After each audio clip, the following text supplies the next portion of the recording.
അപ്പോൾ ഇവിടെ +2 അക്കൗണ്ടൻസിയുടെ ബിസിനസ് സ്റ്റഡീസിൻ്റെയും എക്കണോമിക്സിൻ്റെയൊക്കെ ക്ലാസ്സുകൾക്ക് വേണ്ടി ഈ ചാനലിൻ്റെ പ്ലേലിസ്റ്റ് സന്ദർശിക്കുക. ഒപ്പം തന്നെ വീഡിയോയുടെ ഐ ബട്ടണും ഡിസ്ക്രിപ്ഷനും എൻ്റെ സ്ക്രീനും നിങ്ങൾക്ക് നോക്കാവുന്നതാണ്. അപ്പോൾ അതുപോലെ ഈ ക്ലാസ് നിങ്ങൾക്ക് ഇഷ്ടപ്പെടുമെന്ന് പ്രതീക്ഷിക്കുന്നു. ഇഷ്ടപ്പെട്ട് കഴിഞ്ഞാൽ ജസ്റ്റ് ഒന്ന് ലൈക്ക് ചെയ്തേക്കുക. നിങ്ങളുടെ ക്ലാസ്സിനെ കുറിച്ചുള്ള അഭിപ്രായങ്ങൾ കമൻറ്റ് ബോക്സിൽ എഴുതാൻ മറന്നു പോവുകയോ ഈ ചാനൽ സബ്സ്ക്രൈബ് ചെയ്യാത്തുണ്ടെങ്കിൽ സബ്സ്ക്രൈബ് ചെയ്യാൻ വേണ്ടി മറന്നു പോവുകയോ ചെയ്യരുതെന്ന് സ്നേഹപൂർവ്വം ഓർമ്മിപ്പിക്കുന്നു. അപ്പോൾ നമുക്ക് ക്ലാസ് ആരംഭിക്കാം. നമുക്ക് പാർട്ണർഷിപ്പിൻ്റെ മീനിങ്ങും ഡെഫിനേഷനും ആദ്യം ജസ്റ്റ് ഒന്ന് പറഞ്ഞു പോകാം. Partnership is A form of business organisation in which 2 or more competent person. Partnership എന്ന് പറയുന്നത് ഒരു ബിസിനസ് രൂപമാണ്, അല്ലെങ്കിൽ പല ടൈപ്പ് ബിസിനസ് ഉള്ളതിൽ ഒരു ടൈപ്പ് ബിസിനസ്സാണ് പാർട്ണർഷിപ്പ് എന്ന് പറയുന്നത്.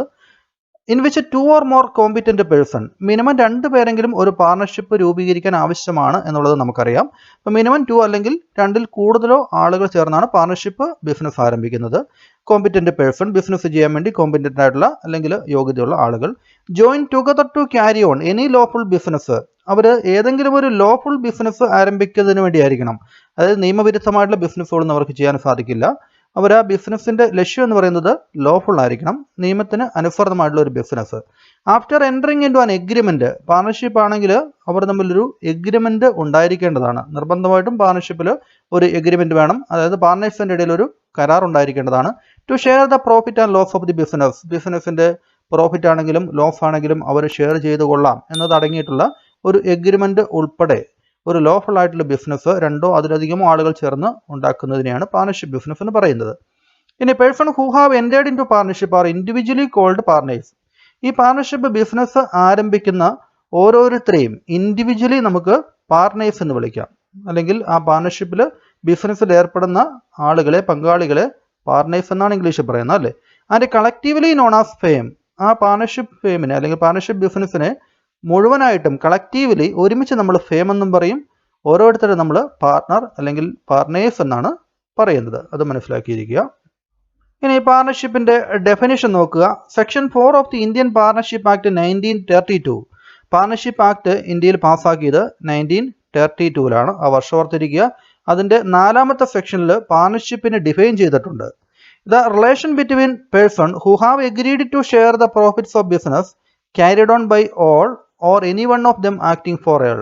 അതായത് ദ റിലേഷൻ ബിറ്റ്വീൻ പേഴ്സൺസ്, വ്യക്തികൾ തമ്മിലുള്ള റിലേഷനാണ്. ഹു ഹാവ് എഗ്രീഡ് ടു, ആ വ്യക്തികളുടെ പ്രത്യേകത എന്താണ്? Who have agreed to share the profits of a business, ഒരു ബിസിനസ്സിൻ്റെ പ്രോഫിറ്റ് ഷെയർ ചെയ്യാമെന്നവർ എഗ്രി ചെയ്യുന്നുണ്ട്. ഇപ്പോൾ പ്രോഫിറ്റ് ഷെയർ ചെയ്യാന്ന് പറയുമ്പോൾ അവിടെ ലോസും ഷെയർ ചെയ്യുന്നുണ്ട്, അത് ഇംപ്ലൈഡ് ആണ്. അത് നമ്മൾ അങ്ങനെ തന്നെ മനസ്സിലാക്കണം. അപ്പോൾ പ്രോഫിറ്റ് ഇവിടെ ഷെയർ ചെയ്യാമെന്ന് അവർ എഗ്രി ചെയ്യുന്നു. ക്യാരിഡ് ഓൺ ബൈ ഓൾ, ആ ബിസിനസ് സംരംഭം മുന്നോട്ട് കൊണ്ടുപോകുന്നത് ഒന്നുകിൽ എല്ലാ പാർട്ണേഴ്സോടും ഒരുമിച്ചായിരിക്കും. ക്യാരിഡ് ഓൺ ബൈ ഓൾ, ബിസിനസ്സിനെ നടത്തിക്കൊണ്ടു പോകുന്നത് ഒന്നുകിൽ എല്ലാവരും, or any one of them acting for all, അല്ലെങ്കിൽ ഏതെങ്കിലും ഒരാൾ മറ്റുള്ളവർക്ക് വേണ്ടി ഇവിടെ ആ ബിസിനസ് നടത്തിക്കൊണ്ടു പോകുന്നു. അങ്ങനെയും ചെയ്യാം. അപ്പോൾ അത്തരത്തിലുള്ള ബിസിനസ്സിനെയാണ് പാർട്ണർഷിപ്പ് എന്ന് പാർട്ണർഷിപ്പ് ആക്ടിൽ 1932-ലെ പാർട്ണർഷിപ്പ് ആക്ടിൽ സെക്ഷൻ 4-ൽ പാർട്ണർഷിപ്പിനെ ഡിഫൈൻ ചെയ്തിരിക്കുന്നത്. ഇനി നേച്ചർ ഓഫ് പാർട്ണർഷിപ്പ്, പാർട്ണർഷിപ്പിൻ്റെ ഫീച്ചേഴ്സ് അല്ലെങ്കിൽ സ്വഭാവം എന്താണെന്നുള്ളത് നമുക്ക് നോക്കാം. The essential features of partnership are, first one is number of persons. അപ്പോൾ നമ്മൾ ആദ്യം പറഞ്ഞു, ഒരു പാർട്ണർഷിപ്പ് തുടങ്ങണമെങ്കിൽ മിനിമം 2 ആളുകൾ നിർബന്ധമാണ്, അല്ലേ. പാർട്ണർഷിപ്പ് ആരംഭിക്കാൻ വേണ്ടി മിനിമം 2 ആളുകൾ, അറ്റ്ലീസ്റ്റ് 2 പേഴ്സൺസ് ഉണ്ടായിരിക്കണം. മാക്സിമം ലിമിറ്റ് എന്ന് പറയുന്നത് ഇപ്പോൾ 100 ആണ്. അതായത് പുതിയ കമ്പനീസ് ആക്ട് 2013-ൽ വന്നത് പ്രകാരം maximum number of partners in a partnership firm എന്ന് പറയുന്നത് അത് 100 ആണ്.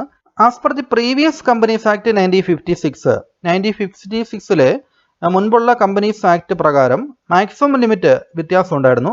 നേരത്തെ ഇത് maximum limit was 10 and 20 for banking business and other business respectively.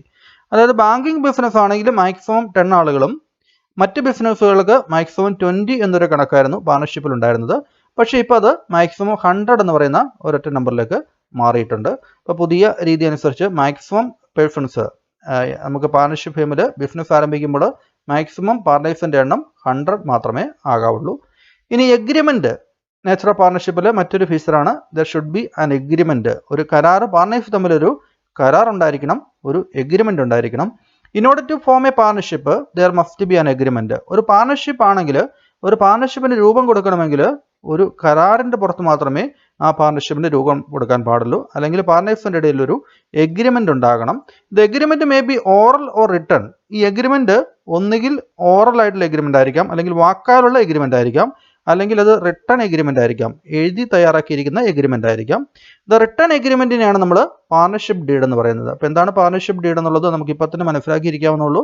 നമ്മൾ ഉടനെ പാർട്ണർഷിപ്പ് ഡീഡിനെ കുറിച്ച് ഇപ്പോൾ പഠിക്കുന്നുണ്ട്. റിട്ടേൺ എഗ്രിമെൻറ്റ്, പാർട്ണർഷിപ്പ് തമ്മിലുള്ള എഗ്രിമെൻറ്റിന് അത് റിട്ടേൺ ആണെങ്കിൽ പാർട്ണർഷിപ്പ് ഡീഡ് എന്ന് പറയുന്നു. അപ്പോൾ there should be an agreement. അപ്പോൾ ഓറൽ ആണെങ്കിലും റിട്ടേൺ ആണെങ്കിലും ഏതെങ്കിലും ടൈപ്പ് ഒരു എഗ്രിമെൻറ്റ് അവിടെ ഉണ്ടായിരിക്കണമെന്നുള്ളത് നിർബന്ധമാണ്. Then no separate legal existence.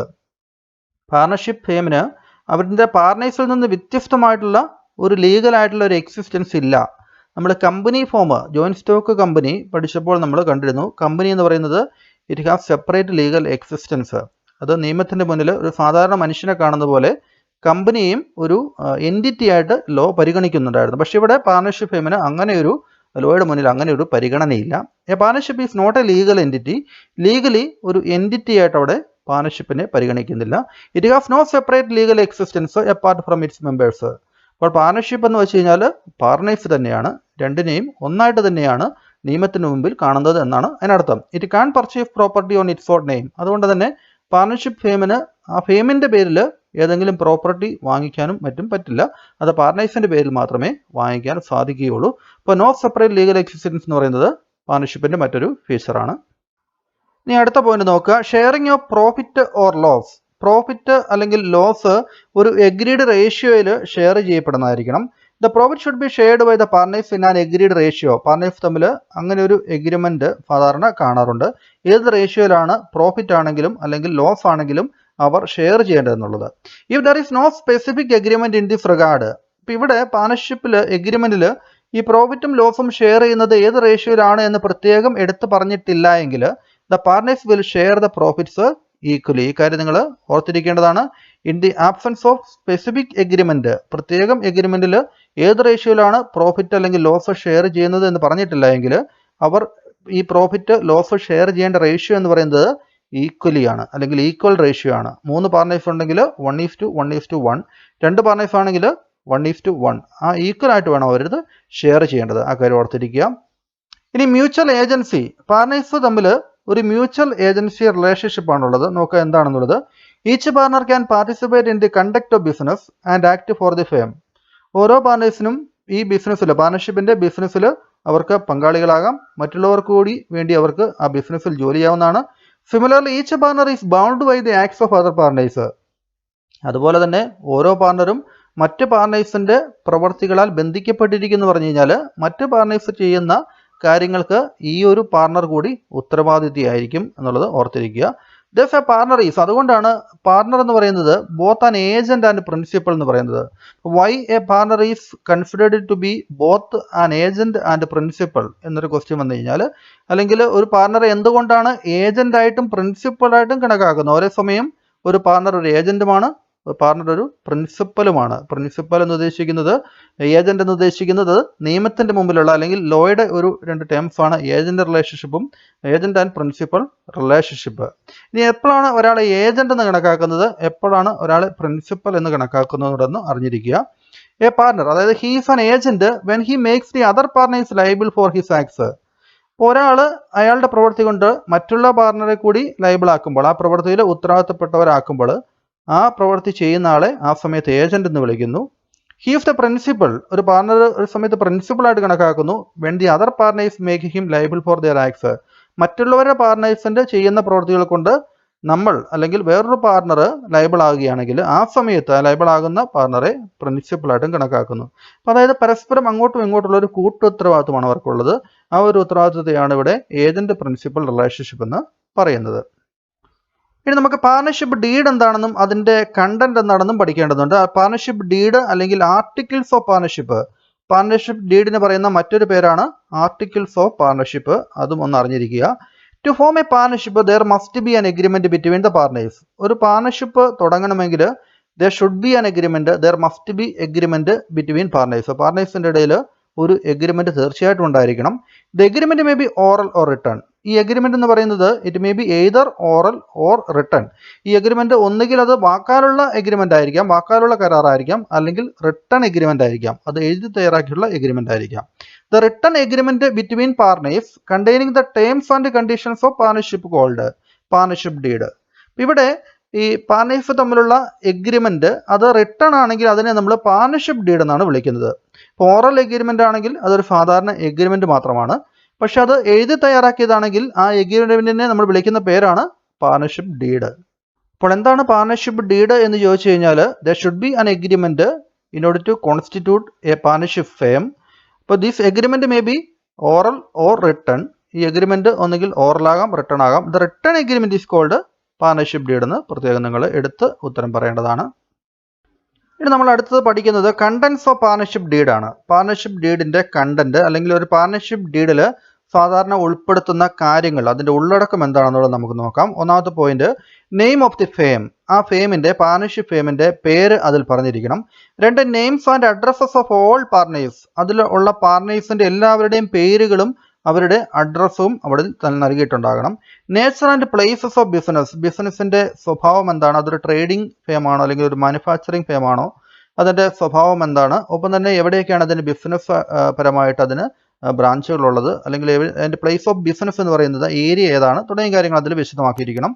Date of commencement of partnership. Partnership തുടങ്ങിയ ഡേറ്റ്, കമൻസ്മെന്റ് എന്ന് ഉദ്ദേശിക്കുന്നത് സ്റ്റാർട്ടിംഗ് എന്നാണ്, ആരംഭം എന്നാണ്. അപ്പോൾ തുടങ്ങിയ date of commencement of partnership, അത് പാർട്ണർഷിപ്പ് ഡീഡിൽ പറഞ്ഞിട്ടുണ്ടായിരിക്കണം. Duration of partnership if any.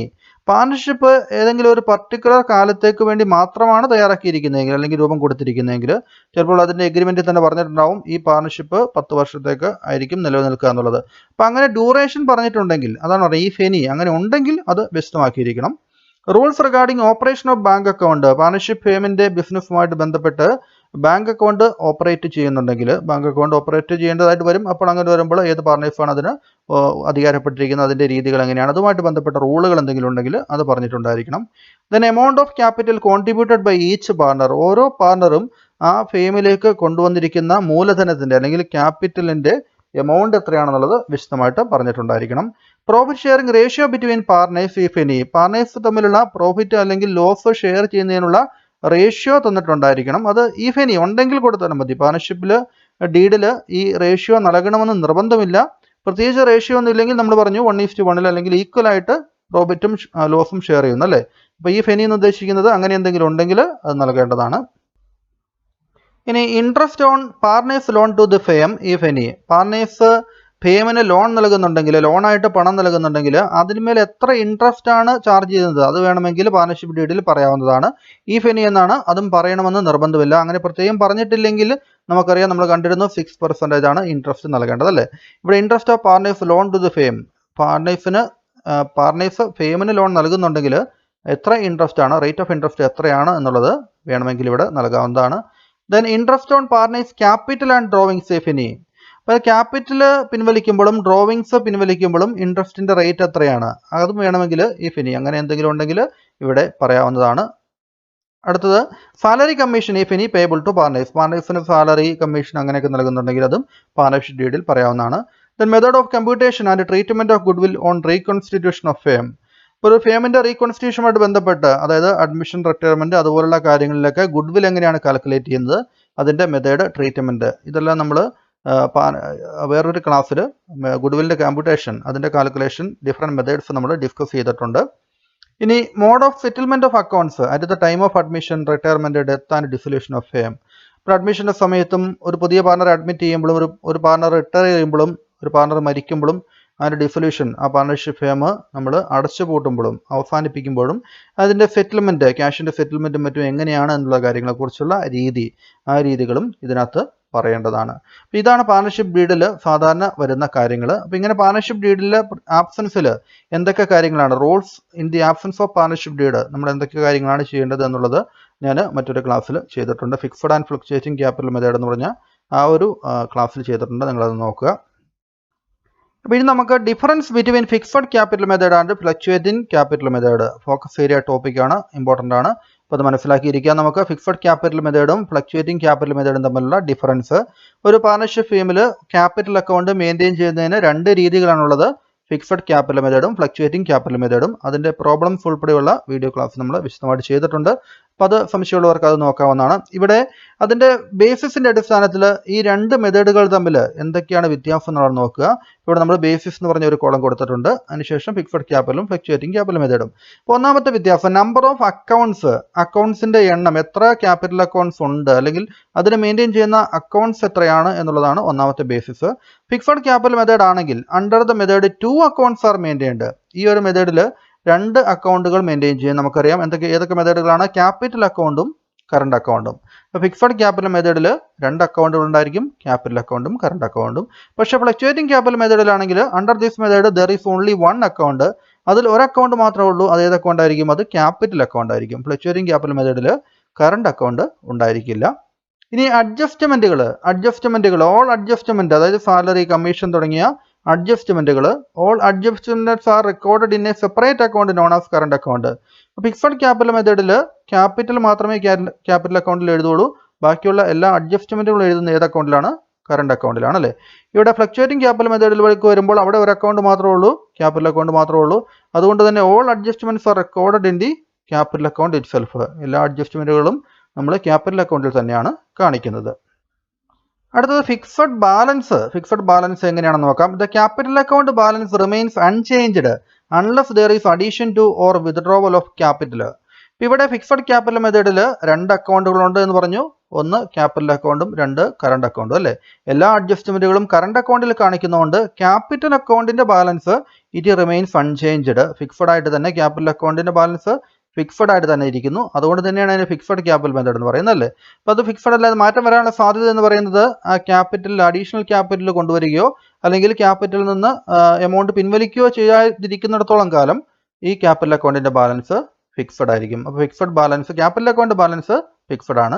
പക്ഷേ ഫ്ലക്ച്വേറ്റിംഗ് ക്യാപിറ്റൽ മെത്തേഡിൽ എല്ലാ അഡ്ജസ്റ്റ്മെൻറ്റുകളും ക്യാപിറ്റൽ അക്കൗണ്ടിൽ തന്നെയാണ് എഴുതുന്നത് എന്നുള്ളത് കൊണ്ട് ഇവിടെ ബാലൻസ് മാറിക്കൊണ്ടിരിക്കുന്നു. അല്ലെങ്കിൽ ഓരോ വർഷവും ക്യാപിറ്റൽ അക്കൗണ്ടിൻ്റെ ബാലൻസ് ഫ്ലക്ച്വേറ്റ് ചെയ്തുകൊണ്ടിരിക്കുന്നു, ചേഞ്ച് ചെയ്തുകൊണ്ടിരിക്കുന്നു. ഫ്ലക്ച്വേറ്റ് ചെയ്യുക എന്ന് വെച്ച് കഴിഞ്ഞാൽ ചേഞ്ച് ചെയ്യുക എന്നാണ് അർത്ഥം.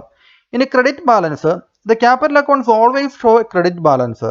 ഇവിടെ ഫിക്സഡ് ക്യാപിറ്റൽ മെത്തേഡിൽ ക്യാപിറ്റൽ അക്കൗണ്ട് എന്ന് പറയുന്നത് എപ്പോഴും ക്രെഡിറ്റ് ബാലൻസ് ആയിരിക്കും കാണിക്കുക. കാരണം അഡ്ജസ്റ്റ്മെൻറ്റുകളൊന്നും ക്യാപിറ്റൽ അക്കൗണ്ടിൽ എഴുതുന്നില്ല. ക്യാപിറ്റൽ അക്കൗണ്ട് ഒരു ക്രെഡിറ്റ് ബാലൻസ് ഉള്ള അക്കൗണ്ടാണെന്ന് നമുക്കറിയാം. പക്ഷേ ഫ്ലക്ച്വേറ്റിംഗ് ക്യാപിറ്റൽ മെത്തേഡിലേക്ക് വരുമ്പോൾ മറ്റ് അഡ്ജസ്റ്റ്മെൻറ്റുകളോടും ഇവിടെ എഴുതുന്നത് കാരണം ചിലപ്പോഴെങ്കിലും ക്യാപിറ്റൽ അക്കൗണ്ടിന് ഡെബിറ്റ് ബാലൻസും കാണിക്കാറുണ്ട്.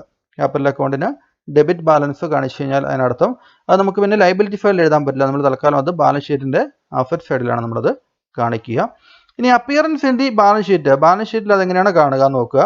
ഇവിടെ both capital and current account balance will appear. Fixed capital മെത്തേഡിൽ 2 അക്കൗണ്ട് ഉണ്ടാവും, കറണ്ട് അക്കൗണ്ടും ക്യാപിറ്റൽ അക്കൗണ്ടും അല്ലേ. അതുകൊണ്ട് ക്യാപിറ്റൽ അക്കൗണ്ടിൻ്റെയും കറണ്ട് അക്കൗണ്ടിൻ്റെയും ബാലൻസ് നമ്മൾ ബാലൻസ് ഷീറ്റിൽ കാണിക്കേണ്ടതാണ് ഫിക്സഡ് ക്യാപിറ്റൽ മെത്തേഡിൽ. പക്ഷേ ഫ്ലക്ച്വേറ്റിംഗ് ക്യാപിറ്റൽ മെത്തേഡിൽ ഓൺലി ക്യാപിറ്റൽ അക്കൗണ്ട് മാത്രമേ ഉള്ളൂ. അപ്പോൾ അതിൻ്റെ ബാലൻസ് മാത്രമേ ബാലൻസ് ഷീറ്റിൽ വരികയുള്ളൂ. അപ്പോൾ ഇത്രയുമാണ് നമുക്ക് ഫോക്കസ് ഏരിയയുമായിട്ട് ബന്ധപ്പെട്ട് പ്രധാനമായിട്ടും ഈ ഒരു ചാപ്റ്ററിൽ പഠിച്ചു വയ്ക്കേണ്ട കാര്യങ്ങൾ. ഇപ്പോൾ നമ്മൾ ചാപ്റ്റർ 1, 2, 3 ഏകദേശം പൂർത്തിയാക്കിയിട്ടുണ്ട്. ചാപ്റ്റർ 3 അഡ്മിഷനുമായിട്ട് ബന്ധപ്പെട്ട് നമുക്ക് ഒരു പ്രോബ്ലം കൂടി ചെയ്യണമെന്ന് ഞാൻ ആഗ്രഹിക്കുന്നുണ്ട്. ഒരു ഫുൾ പ്രോബ്ലം നമ്മൾ അഡ്മിഷനുമായിട്ട് ബന്ധപ്പെട്ട് ചെയ്തിട്ടുണ്ട്. എങ്കിൽ പോലും റിസർവ്സും ആയിട്ട് ബന്ധപ്പെട്ട് റിസർവ് എങ്ങനെയാണ് ഡിവൈഡ് ചെയ്യുന്നത് അതുമായിട്ട് ബന്ധപ്പെട്ടും പിന്നെ കൂടുതൽ അഡ്ജസ്റ്റ്മെൻറ്റ് ഉൾപ്പെടെയുള്ള ഒരു കംപ്ലീറ്റ് പ്രോബ്ലം കൂടി ചെയ്യണമെന്ന് ആഗ്രഹിക്കുന്നുണ്ട്. അപ്പോൾ നിങ്ങൾക്ക് ഈ ക്ലാസ് ഇഷ്ടപ്പെട്ട് കഴിഞ്ഞാൽ ഞാൻ പറഞ്ഞതുപോലെ നിങ്ങളുടെ ഫ്രണ്ട്സിനൊക്കെ ഒന്ന് പരമാവധി ഷെയർ ചെയ്ത് കൊടുക്കുക. കൂടുതൽ കുട്ടികൾക്ക് ക്ലാസ് കൊണ്ട് ഉപകാരമുണ്ടാകട്ടെ. അപ്പോൾ നമുക്കിനി മറ്റൊരു ക്ലാസ്സുമായിട്ട് വീണ്ടും കാണാം.